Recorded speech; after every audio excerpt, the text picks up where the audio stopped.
أعوذ بالله السميع العليم من الشيطان اللعين الرجيم. بسم الله الرحمن الرحيم.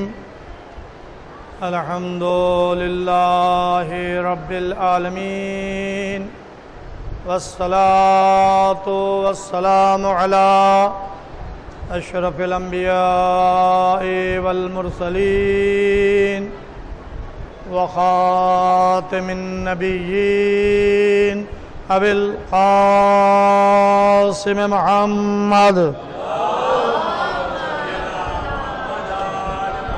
وعلى أهل بيته الطيبين الطاهرين المعصومين، ولعنة الله على أعدائهم أجمعين. أما بعد، فقد قال سبحانه تبارك وتعالى في قرآن المجيد والفرقان الحميد: وهو أصدق الصادقين وقوله الحق. بسم الله الرحمن الرحيم. إنا نحن نزلنا الذكر وَإِنَّا لَهُ لَحَافِظُونَ.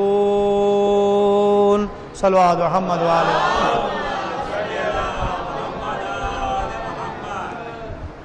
عشر مجالس سن 1443 ہجری کا یہ عشرہ جو میں آپ کے سامنے خطاب کر رہا ہوں، یہ سورہ الحجر کی نویں آیہ کریمہ کے ذریعے سے، جس کو میں نے سرنامہ کلام کی حیثیت سے پیش کیا ہے، ارشاد الہی ہو رہا ہے: اِنَّا نَحْنُ نَزَّلْنَا ذِکْرَا، بے شک یقیناً ہم نے اس ذکر کو نازل کیا ہے، وَإِنَّ لَهُ لَحَافِظُونَ، اور یقیناً ہم اس کی حفاظت کرنے والے ہیں. اللہ نے قرآن کے نزول کو بھی اپنی طرف نسبت دی اور کہا کہ یہ ہم نے نازل کیا ہے، کسی غیر اللہ کا نازل کیا ہوا نہیں ہے. اللہ نے اپنے کلام کو نازل کیا اور یہ بھی اعلان کر دیا کہ ہم ہی اس کی حفاظت کرنے والے بھی ہیں. لہذا قرآن مجید سے پہلے جو آسمانی کتابیں نازل ہوئیں اس کی حفاظت کا اعلان نہیں کیا گیا، کیونکہ ایک کتاب کے بعد دوسری کتاب آنے والی تھی، دوسری کتاب کے بعد تیسری کتاب نازل ہونے والی تھی، تیسری کتاب کے بعد چوتھی کتاب آنے والی تھی، کیونکہ یہ قرآن آسمانی کتابوں میں آخری کتاب ہے. لہذا اب اس کتاب کو قیامت تک باقی رہنا ہے، اس کی حفاظت اللہ نے اپنے ذمے لی اور اس مختصر سی آیہ کریمہ کے ذریعے سے دونوں پیغام دے دیے کہ ہم ہی نے اس کو نازل بھی کیا ہے اور ہم ہی اس کی حفاظت کرنے والے بھی ہیں. ظاہر ہے کہ یہ بڑا حساس موضوع ہے اور حالات حاضرہ کے اعتبار سے بھی غلط فہمیوں کو دور کرنے کی ضرورت ہے. جس طرح سے قرآن کے خلاف پروپیگنڈا ہو رہا ہے، دشمن طاقتیں قرآن کو مشکوک بنانے کی سازش میں لگی ہوئی ہیں، اسلام کے خلاف باقاعدہ طور سے سازشیں چل رہی ہیں. یہ سازشیں ہمارے ملک تک محدود نہیں ہیں، ہمارا ملک تو اعلی کار بن جاتا ہے. یہاں پر لوگ ایسے پیدا ہو جاتے ہیں کہ جو بڑی طاقتوں کے اعلی کار بن جاتے ہیں. لہذا یہ پلاننگیں کہیں اور ہوتی ہیں اور عملی جامہ کہیں اور پہنایا جاتا ہے. لیکن میں لفظ بڑی طاقتیں نہیں کہتا، اس لیے سب سے بڑی طاقت اللہ کی طاقت ہے. اللہ کی طاقت کے آگے کسی کی طاقت کارگر نہیں ہو سکتی، اس لیے کہ بڑی بڑی طاقتیں گزر گئیں. شداد جو پوری دنیا پر حکومت کر رہا تھا، نمرود جو پوری دنیا پر حکومت کر رہا تھا، جب وہ اللہ کے مشن کو ناکام نہیں کر سکا، اللہ کے نبیوں کو ہرا نہیں سکا، تو آج جسے بڑی طاقتیں کہا جاتا ہے، وہ اگر کوئی اللہ کے مقابلے پر آئے، یا اللہ کے دین اسلام کے مقابلے پر آئے، یا اللہ کی کتاب قرآن کے مقابلے پر آئے، تو وہ سمجھ لے کہ اس کا حشر بھی وہی ہوگا جو سابق کے ظالم حکمرانوں کے ساتھ ہو چکا ہے. اس لیے کہ جب اللہ کسی کی حفاظت کا ارادہ کرتا ہے تو پھر بڑی سے بڑی طاقت اس کے سامنے کوئی حقیقت نہیں رکھتی ہے. صلوات محمد وعلیہ.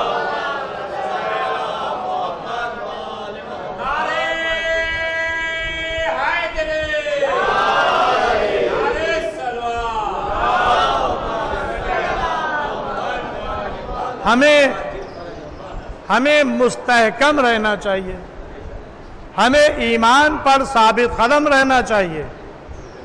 ہم دوسروں کے بہکانے میں نہ آئیں، ہم دوسروں کے پروپیگنڈے میں نہ آئیں.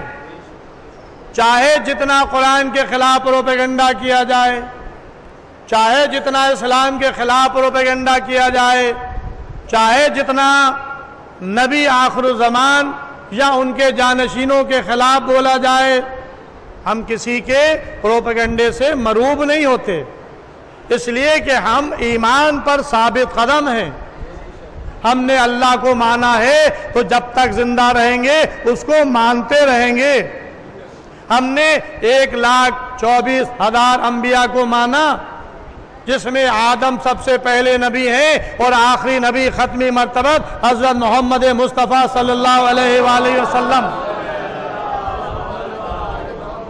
لہذا ہم اس عقیدے پر قائم رہیں گے کہ ہمارا نبی خاتم الانبیاء ہے، رحمت للعالمین ہے، خلق عظیم ہے، آخری نبی ہے، سلسلہ نبوت اس پر تمام ہو گیا.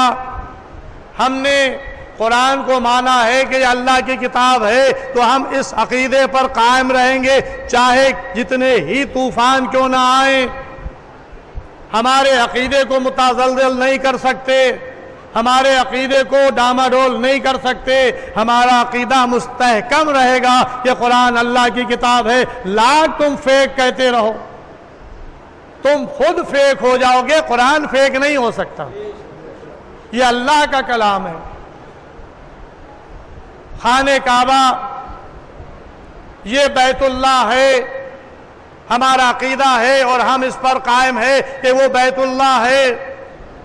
اب آپ دیکھیں، خانہ کعبہ بیت اللہ، اللہ کا گھر. کیا خانہ کعبہ کے خلاف سازش نہیں ہوئی؟ کیا خانہ کعبہ کے خلاف فوج نہیں آئی؟ خانہ کعبہ کو منہدم کرنے کی سازش کی گئی. خانہ کعبہ کو منہدم کرنے کی سازش کی گئی، اور کوئی معمولی انسان نہیں آیا. ابرہہ کا لشکر ہاتھیوں پر سوار خانہ کعبہ کو ڈھانے کے لیے آیا. اس وقت خانہ کعبہ کے جو متولی تھے، جو کلید بردار تھے، وہ جناب عبد المطلب تھے. عبد المطلب کے 10 بیٹے، ان 10 بیٹوں میں جناب عبداللہ، جناب ابو طالب، عباس اور دیگر بیٹوں کے نام تاریخ میں موجود ہیں۔ عبد المطلب کے 10 بیٹے ہیں، ان کا ایک بیٹا جناب عبداللہ جن سے ہمارا پیغمبر دنیا میں آیا، دوسرا بیٹے جناب ابو طالب جن سے جانشین رسول مولا کائنات کا سلسلہ آگے بڑھا۔ اب آپ دیکھیں، ابھی پیغمبر کی ولادت نہیں ہوئی، پیغمبر کی ولادت ابھی نہیں ہوئی ہے۔ جس سال ابرہہ کا لشکر خانہ کعبہ کو ڈھانے کے لیے آیا ہے، اسی سال سے عرب کا ایک نیا سال سامنے آیا جس کو عام الفیل کہا جاتا ہے، ہاتھی والا سال۔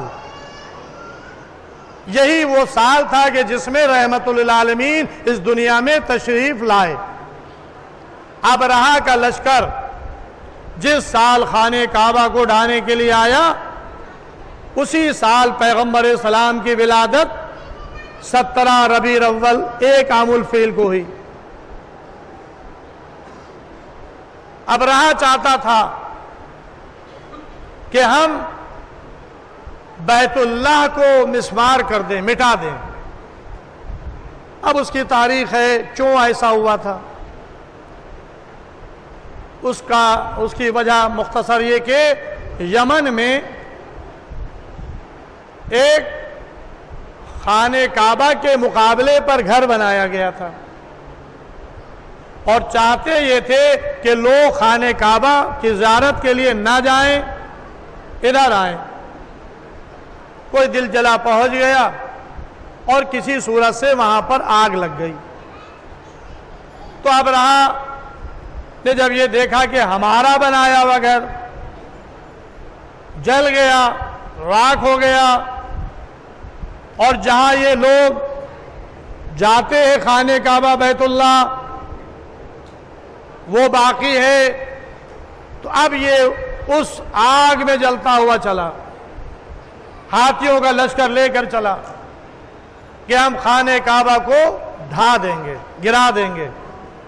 اس کی فوج جب مکے میں داخل ہوئی تو مکے سے باہر لشکر نے پڑاؤ ڈالا،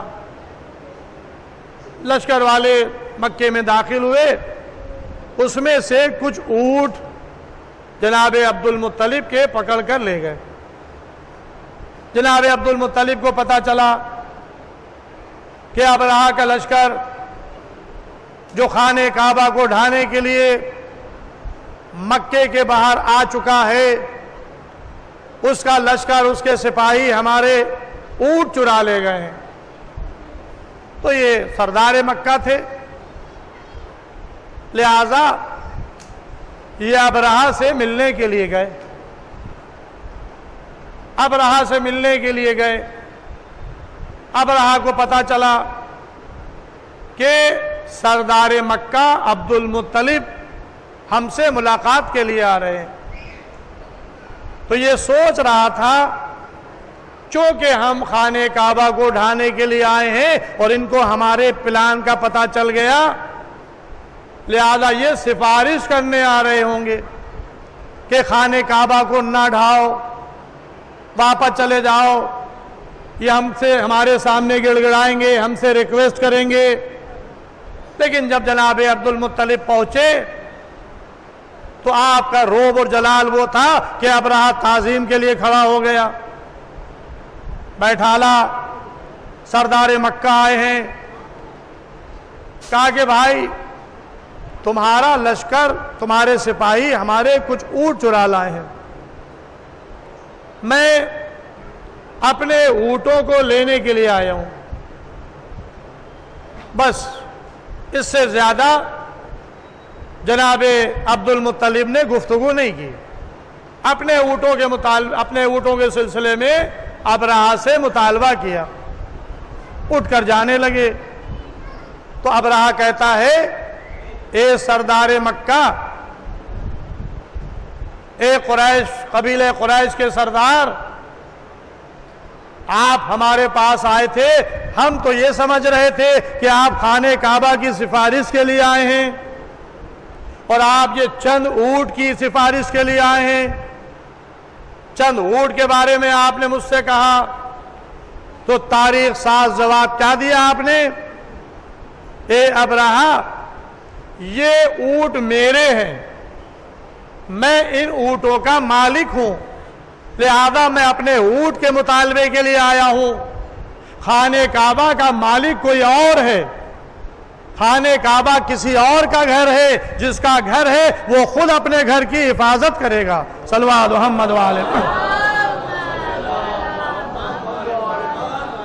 یہ ہے ایمان کا مظاہرہ۔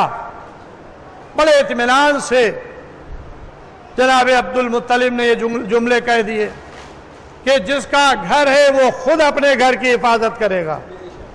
تو اب گھر کس کا ہے؟ بیت اللہ، اللہ کا گھر۔ ابرہا اپنے ہاتھیوں پر سوار ہو کر لشکر کو لے کے چلا تاکہ خانہ کعبہ کو ڈھا دے۔ جناب عبد المطلب نے مکے والوں سے کہا کہ سب پہاڑ پر چلے جائیں، خود بھی ایک پہاڑ کی بلندی پر چلے گئے، خانہ کعبہ کی طرف دیکھ رہے تھے کہ دکھائی دیا کہ چھوٹے چھوٹے پرندوں کا ایک جھنڈ آ رہا ہے۔ قرآن مجید میں یہ بھی سورہ ہے جو سورہ فیل کے نام سے ہے، الم تری کیف فعل ربک باصحاب الفیل۔ یہ چھوٹا سا سورہ 30ویں پارے میں ہے جسے سورہ فیل کہا جاتا ہے، ہاتھی والا سورہ، چھوٹا سا سورہ ہے۔ الم تری کیف فعل ربک باصحاب الفیل، کیا تم نے اس ہاتھی والے لشکر کو نہیں دیکھا؟ بس ادھر وہ لشکر چلا، ادھر وہ پرند چلے، لشکر خانہ کعبہ کے قریب آ رہا تھا، پرند قریب آ کر پھیل گئے۔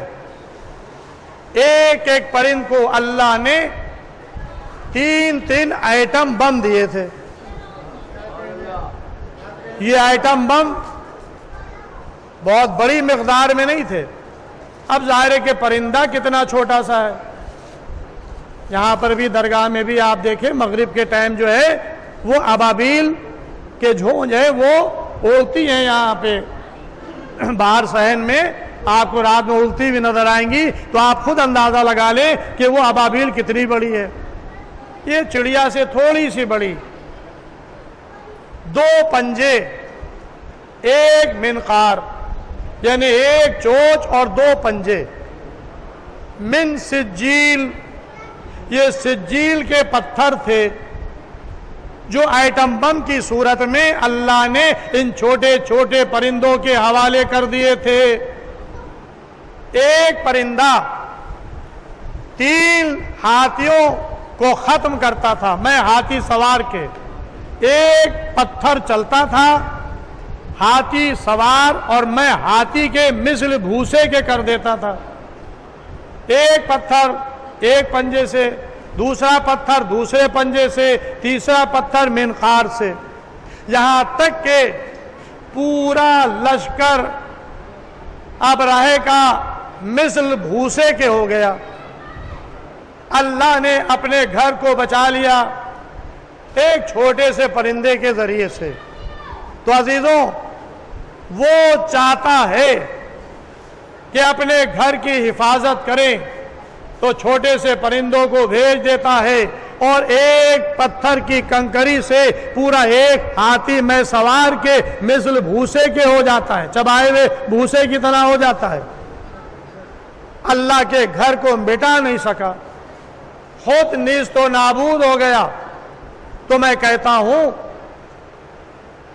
کہ قرآن کی مخالفت کرنے والوں، ذرا قرآن میں اس سورے ہی کو پڑھ لو اور ذرا دیکھ لو کہ ان کا انجام کیا ہوا، جو خانہ کعبہ کے دشمن بن کے آئے تھے، جو اللہ کے گھر کو نہ مٹا سکے تو وہ اللہ کی کتاب کو کیا مٹا سکتے ہیں؟ صلوات محمد وآل محمد۔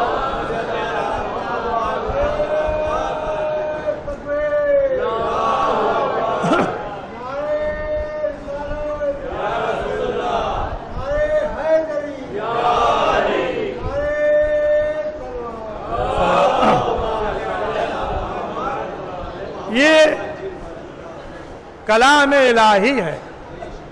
قرآن کسی انسان کا کلام نہیں ہے، قرآن کلام الہی ہے، اور جس کا کلام ہے وہ خود حفاظت کرتا ہے۔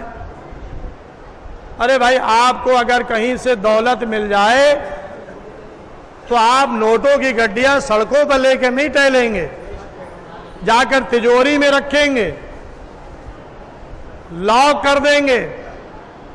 گھر کے آخری کمرے میں جو آپ کے یہاں گودریج کی الماری ہوگی، اس گودریج کی الماری کے اندر بھی جو چھوٹی سی خزانہ لاکر ہوگا، اس میں جا کر آپ اپنے قیمتی سر و سامان محفوظ کر دیں گے اور اس کو لاک کر دیں گے تاکہ کوئی اس تک پہنچنے نہ پائے۔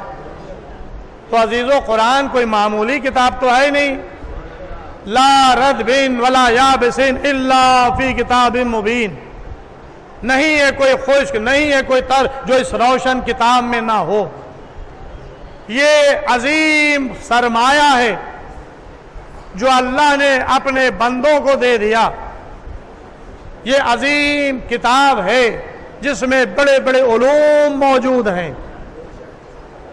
اس کتاب کا کوئی کتاب مقابلہ نہیں کر سکتی۔ ماضی کی کتابیں آئیں، ختم ہو گئیں، سابق کی کتابوں کی تصدیق قرآن کر رہا ہے۔ نہ توریت قرآن کا مقابلہ کر سکتی ہے، نہ انجیل قرآن کا مقابلہ کر سکتی ہے، نہ زبور قرآن کا مقابلہ کر سکتی ہے۔ کوئی آسمانی کتاب قرآن کے برابر نہیں ہے۔ ہاں، قرآن میں توریت کا علم بھی ہے، انجیل کا علم بھی ہے، زبور کا علم بھی ہے، اور خود قرآن کا علم۔ اب ظاہر ہے کہ یہاں پر ایک میں واقعہ بیان کرنا چاہتا ہوں جس سے اندازہ ہو سکے کہ وہ سابق انبیاء اور ان کی کتاب کا علم کتنا تھا، اور پیغمبر اسلام کی کتاب اور ان کا علم کتنا ہے۔ واقعہ یہ ہے کہ جب توریت جناب موسیٰ کو ملی تو ان کے دل میں یہ خیال پیدا ہوا، میں بہت بڑا عالم ہو گیا، اللہ نے مجھے توریت عطا کر دی۔ اب ظاہر ہے کہ خیالوں والی بات ایک دوسرا نہیں سمجھ سکتا۔ ہمارے دل میں کیا خیال ہے آپ کو اس کا علم نہیں ہے، آپ کے دل میں کیا خیال ہے مجھے اس کا علم نہیں ہے، لیکن جو خالق خیال ہو، جو خالق دل و دماغ ہو، وہ جانتا ہے کہ میرے بندوں کے دماغ میں کیا گھوم رہا ہے، کیا چل رہا ہے۔ جیسے ہی جناب موسیٰ کے دل میں یہ خیال پیدا ہوا کہ مجھے اللہ نے توریت جیسی کتاب دی ہے، میں بہت بڑا عالم ہو گیا، تو ایک مرتبہ اللہ نے جبرائیل کو حکم دیا کہ جبرائیل جاؤ، دیکھو میرا بندہ موسیٰ ہلاک ہوا چاہتا ہے، جا کے اس سے کہو کہ دریائے کے کنارے جا کے بیٹھ جائے، اس کو پتہ چل جائے گا۔ جناب موسیٰ چلے۔ روایت میں ہے کہ خضر بھی جناب موسیٰ کے ساتھ تھے، جو علم لدنی کے جاننے والے تھے اور موسیٰ سے زیادہ علم رکھتے تھے، بلکہ یوں کہا جائے کہ موسیٰ ان کی شاگردی میں گئے تھے۔ یہ دونوں دریا کے کنارے بیٹھ گئے۔ ایک پرندہ اڑتا ہوا آیا، اس نے دریا سے ایک قطرہ اٹھایا، مغرب کی طرف ڈال دیا، ایک قطرہ اٹھایا مشرق کی طرف ڈال دیا، ایک دکھن اور ایک اتر کی طرف ڈال دیا۔ چاروں سمتوں میں 4 قطرے اٹھا اٹھا کے دریا سے ڈال دیے۔ پھر ایک قطرہ اٹھایا آسمان کی طرف پھینکا، ایک قطرہ اٹھایا اسی دریا میں ڈال دیا، زمین پر ڈال دیا۔ یہ 6 قطرے اس پرندے نے ڈالے۔ اب یہ 2 نبی اس عمل کو دیکھ رہے ہیں، خضر بھی دیکھ رہے ہیں اور جناب موسیٰ بھی دیکھ رہے ہیں، لیکن دونوں نبیوں کی سمجھ میں نہیں آیا کہ یہ پرندہ کر کیا رہا تھا۔ یہ قطرے اٹھا کر مشرق مغرب نارتھ ساؤتھ یہ کیوں ڈالے اس نے؟ یہ دریا میں قطرہ ڈال دیا، ایک زمین پر ڈال دیا، کہ آسمان کی طرف پھینکا۔ ایک شخص اور وہاں پر آ گیا اور آ کر ان دونوں کے پاس بیٹھ گیا۔ اب روایت کہتی ہے کہ یہ شخص فرشتہ تھا جو انسانی صورت میں آ کر دونوں نبیوں کے پاس بیٹھ گیا اور کہا کہ اے نبی خدا، آپ سوچ رہے ہیں کہ یہ پرندہ کیا کر رہا ہے؟ کہا کہ یہ میری سمجھ میں تو نہیں آیا کہ اس پرندے نے کیا کیا، یہ قطرے اٹھا کر کے جو ڈالے۔ کہا کہ یہ پرندہ جو قطرے اٹھا کر مشرق و مغرب اور اتر دکھن ڈال رہا ہے، اس سے مراد یہ ہے کہ آخری زمانے میں ایک نبی آئے گا جس کی نبوت مشرق سے لے کر مغرب تک ہوگی، پورب سے لے کر پچھم تک ہوگی، اتر سے لے کے دکھن تک، یعنی گویا پوری روئے زمین پر اس آخری نبی کی نبوت پھیل جائے گی۔ یہ اس کا مقصد ہے، چاروں سمتوں میں قطروں کا ڈالنا۔ ایک قطرہ اس نے آسمان کی طرف پھینکا، اس سے مراد یہ ہے کہ وہ نبی صاحب معراج ہوگا، آسمان کی بلندیوں پر جائے گا۔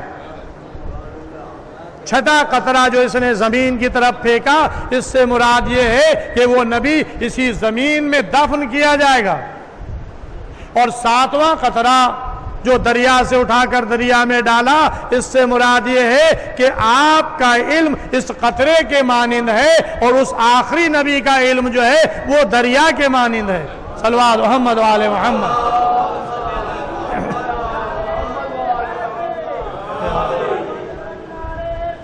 اللہم صلی اللہ علیہ وسلم۔ تو عزیزوں، یہ بشارت دی جا رہی ہے آخری نبی کے علم کی، آخری نبی کی نبوت کی، پھیلاؤ کی، کتنی وسعت ہوگی ان کی نبوت کی۔ اسلام یہ پوری روئے زمین پر غالب آ جائے گا، تمام ادیان پر غالب آئے گا اسلام، پورب سے لے کر پچھم تک، اتر سے لے کے دکھن تک، تمام روئے زمین پر اسلام کا پرچم بلند ہوگا۔ ہر طرف لا الہ الا اللہ محمد رسول اللہ علی ولی اللہ کی صدائیں بلند ہوں گی، اس لیے کہ یہ مذہب وہ ہے، یہ دین وہ ہے جسے اللہ نے پسند کیا ہے۔ ان الدین عند اللہ الاسلام، اللہ کے نزدیک مذہب اسلام وہ ہے کہ جو سچا مذہب ہے۔ ان الدین عند اللہ الاسلام، اللہ کے نزدیک دین صرف اسلام ہے۔ اللہ نے کسی ادیان، کسی مذہب کے سلسلے میں یہ جملہ نہیں کہا جو اسلام کے بارے میں کہا۔ تاریخ ایک بہت بڑا وسیع موضوع ہے، آدم سے لے کر خاتم تک اسلامی ہی مذہب رہا ہے، اس کے علاوہ کوئی اور مذہب نہیں رہا۔ موسیٰ کے بعد ان کے ماننے والوں نے مذہب یہودی اختیار کر لیا، لیکن موسیٰ کا مذہب بھی اسلام تھا۔ عیسیٰ کے ماننے والوں نے عیسائی مذہب کی بنیاد ڈال لی، لیکن عیسیٰ کا مذہب بھی اسلام تھا۔ یعنی سارے انبیاء کا مذہب ایک مذہب تھا، اللہ کا مذہب، اور اللہ کا مذہب صرف اسلام ہے، اس لیے کہ اللہ نے کسی اور مذہب کی تصدیق نہیں کی۔ ان الدین عند اللہ الاسلام، اگر اللہ کے نزدیک کوئی دین ہے، کوئی مذہب ہے تو وہ اسلام ہے۔ اس کے علاوہ بھی قرآن کی آیتیں ہیں کہ اگر تم اسلام کے علاوہ کسی اور قانون پر عمل کرو گے، کسی اور مذہب کے قانون پر عمل پیرا ہوں گے، تو ایسے لوگ آخرت میں خاسرین میں ہوں گے، گھاٹا اٹھانے والوں میں ہوں گے۔ تو عزیزوں، اسلام کا قانون دائمی قانون ہے، اسلام کا قانون اللہ کا بنایا ہوا قانون ہے، اور اسلام کے قانون کی کتاب کا نام ہے قرآن۔ اب آپ سمجھے کہ یہ اسلام کے خلاف کیوں ہے، قرآن کے خلاف کیوں پروپیگنڈا ہے؟ اس لیے اسلام کی دشمن طاقتیں چاہتی ہیں کہ اسلام کو مٹا دیں، اسلام کے پیغام کو مٹا دیں۔ تو اسلام کا پیغام کوئی اور نہیں ہے، اللہ کا پیغام ہے، تو تم اللہ کے پیغام کو مٹا نہیں سکتے۔ اللہ کا پیغام تمام پیغاموں پر غالب آئے گا، اس کا دین تمام ادیان پر غالب آئے گا، اور اس جس کے ذریعے سے غالب آئے گا اس کو ہمارے زمانے کا امام کہتے ہیں۔ وہ رسول کا آخری تاجدار ہے، وہ آخری امام ہے جو پردہ غیب میں ہے۔ صلوات محمد و آل محمد۔ اس وقت جب آخری امام کا ظہور ہوگا تو پھر کوئی اور مذہب نہیں رہے گا، سب دائرے اسلام میں آ جائیں گے۔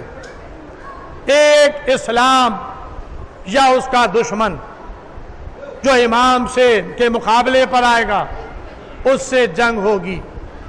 ظاہر ہے کہ یہ امامت رسول کے جانشین ہیں۔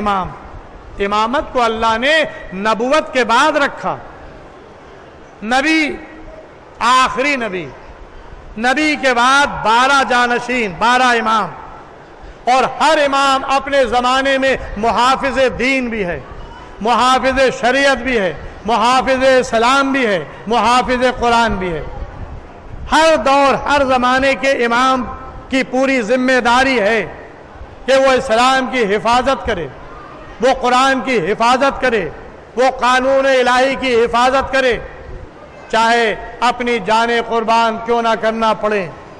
بس عزیزوں، اب آپ اس حدیث کا مقصد سمجھیں جو رسول نے اپنے نواسے امام حسین علیہ السلام کے لیے کہا تھا، حسین منی وانا من الحسین، حسین میرا مجھ سے ہے اور میں حسین سے ہوں۔ لوگ اس حدیث کو نہیں سمجھ پائے۔ حسین اپنے نانا سے ہے، یہ تو سب سمجھ گئے۔ حسین و منی، حسین میرا مجھ سے ہے، یہ حدیث سب کی سمجھ میں حدیث کا ٹکڑا آ گیا۔ لیکن یہ حدیث کا دوسرا ٹکڑا کہ وہ انا من الحسین، اور میں حسین سے ہوں، سن 61 ہجری تک حسین رسول سے ہیں، اور سن 61 ہجری کے بعد رسول حسین سے ہیں، اس لیے کہ حسین نے اپنی قربانیاں دے کر اسلام کو بچایا ہے، قرآن کو بچایا ہے، شریعت کو بچایا ہے، نمازوں کو بچایا ہے، روزوں کو بچایا ہے، حج کو بچایا ہے۔ اور کیسی کیسی قربانیاں دیں۔ ظاہر ہے کہ یہ عشرہ محرم، پہلی محرم سے لے کر عشرے تک یہ 10 دن ناکافی ہوتے ہیں کہ ہم آپ کے سامنے حسین، اصحاب حسین اور اولاد حسین کا تذکرہ کریں، ناکافی ہوتے ہیں۔ مختصر ذکر آپ کے سامنے ہوتا ہے۔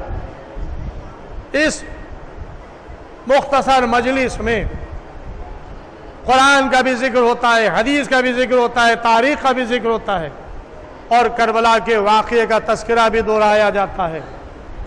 ہاں عزیزوں، آج آپ فرصہ دینے کے لیے بیٹھے ہیں حسین کی بہن شریکۃ الحسین جناب زینب صلوات اللہ علیہا، جسے ثانیہ زہرا بھی کہا جاتا ہے، یہ کار امامت میں شریک ہے۔ جس طرح سے جناب معصوم عالم کار نبوت میں شریک تھی، رسول نے بذت الرسول کہا تھا کہ میری بیٹی میرا جز ہے، اسی طرح سے جناب زینب صلوات اللہ علیہا یہ کار امامت میں شریک ہے۔ اگر یہ نہ ہوتی تو کار امامت پائے تکمیل کو نہ پہنچتا۔ بڑی ذمہ داری سے جملے میں یہ کہہ رہا ہوں، تاریخ کو اٹھا کر آپ دیکھ لیں اور جناب زینب صلوات اللہ کے کارناموں کو آپ ملاحظہ فرمائیں۔ جب 28 رجب سن 60 ہجری کو امام حسین علیہ السلام کا قافلہ مدینے سے چلنے لگا تو ایک مرتبہ یہ بہن بھائی کی خدمت میں آتی ہے، بھیا حسین، میں بھی آپ کے ساتھ اس سفر میں چلنا چاہتی ہوں، امام نے منع نہیں کیا، امام نے ایک شرعی عذر بیان کیا، بہن میں تمہیں لے جانے سے انکار نہیں کر رہا ہوں، تم صاحب شوہر ہو، تمہارا شوہر ہے، لہذا ہمارے ساتھ جانے کے لیے تمہیں اپنے شوہر سے اجازت لینا پڑے گی۔ یہ اسلامی تعلیمات کا ایک پہلو ہے جس کو امام نے سامنے پیش کیا، اپنے شوہر سے اجازت لو تب میرے ساتھ چل سکتی ہو۔ جناب زینب صلوات اللہ علیہا اپنے گھر آئیں، شوہر کون ہے؟ غیر نہیں ہے، سگا چچا زاد بھائی۔ مولا علی نے اپنی دونوں بیٹیوں کا عقد اپنے سگے بھائی جناب جعفر طیار کے بیٹوں کے ساتھ کیا تھا۔ جناب جعفر طیار مولا علی سے 10 سال بڑے تھے، ان سے 10 سال بڑے جناب عقیل تھے، ان سے 10 سال بڑے جناب طالب تھے۔ یہ ابو طالب کی نسل ہے، 4 بیٹے طالب، عقیل، جعفر اور علی علیہ السلام۔ لہذا مولا علی نے اپنے سگے چچا زاد، اپنے سگے بھتیجے کے ساتھ اپنی بیٹیوں کا عقد کیا تھا۔ جناب عبداللہ کے ساتھ جناب زینب صلوات اللہ کا عقد کیا، اور جناب عون کے ساتھ جناب ام کلثوم صلوات اللہ کا عقد کیا۔ تو اب جناب زینب صلوات اللہ گھر میں آتی ہیں اور آ کر کہتی ہیں اے میرے والی، آپ کو معلوم ہے کہ میرا بھائی سفر پہ جا رہا ہے، میں چاہتی ہوں کہ اپنے بھائی کے ساتھ اس سفر میں جاؤں۔ تو جناب عبداللہ ابن جعفر طیار کہتے ہیں اے بنت علی، میں بھلا آپ کو روک سکتا ہوں، منع کر سکتا ہوں؟ بے شک آپ اپنے بھائی کے ساتھ اس سفر میں تشریف لے جا سکتی ہیں۔ شوہر کی طرف سے اجازت مل گئی۔ جناب زینب صلوات اللہ نے سفر میں جانے کی تیاریاں شروع کر دی، قافلہ تیار ہو گیا۔ مدینے سے قافلہ چلنا ہی چاہتا تھا کہ دیکھا کہ جناب عبداللہ آ رہے ہیں۔ جناب زینب مخاطب ہوئی، کہا کہ اے میرے والی، آپ تو اجازت دے چکے تھے، اب کیوں آ رہے ہیں؟ کہا کہ میں تم کو روکنے کے لیے نہیں آ رہا ہوں، میں تمہیں منع کرنے کے لیے نہیں آ رہا ہوں۔ یہ 2 میرے بچے عون و محمد، ان کو تم اپنے ہمراہ لیتی جاؤ، اگر تمہارے بھائی پر کوئی سخت وقت پڑے تو میری طرف سے ان بچوں کو قربان کر دینا۔ بس عزیزوں، اب یہ امام کی مصلحت تھی کہ کون مدینے میں ٹھہرے اور کون ہمارے ساتھ کربلا جائے۔ امام حسین کے پاس کربلا کے شہیدوں کی پوری فہرست تھی، اسی کے مطابق آپ عمل کر رہے تھے۔ جناب محمد حنفیہ کو اپنا نائب بنا کر مدینے میں چھوڑا، ایک بیٹی صغرا کو مدینے میں چھوڑا، ایک بیٹی کو اپنے ہمراہ لے کر چلے۔ جناب ام سلمہ رازدار کربلا کو مدینے میں چھوڑا، جناب زینب ام کلثوم کو اپنے ہمراہ لیا، جناب رباب، جناب ام لیلہ، ان بیویوں کو اپنے ساتھ لیا۔ خواتین بھی ہیں، نوجوان بھی ہیں، بوڑھے بھی ہیں، بچے بھی ہیں۔ اور عزیزوں، میں شہادت علی اصغر نہیں بیان کرنا چاہ رہا ہوں، آج آپ نے عزا خانوں میں جناب علی اصغر کی بھی شہادت سنی، لیکن آپ دیکھیں کہ حسین اس 10 دن کے بچے کو بھی اپنے ساتھ لے کر جا رہے تھے، اس چند روز کے بچے کو اپنے ہمراہ لے کر جا رہے تھے۔ علی اصغر کو ساتھ میں لے جانے کا بھی ایک مقصد تھا، اس لیے کہ کربلا میں ایک عظیم قربانی حسین کو علی اصغر کی صورت میں پیش کرنا تھی، لہذا اس بچے کو بھی اپنے ہمراہ لے کر گئے۔ اشارہ کر دوں، جب جناب صغرا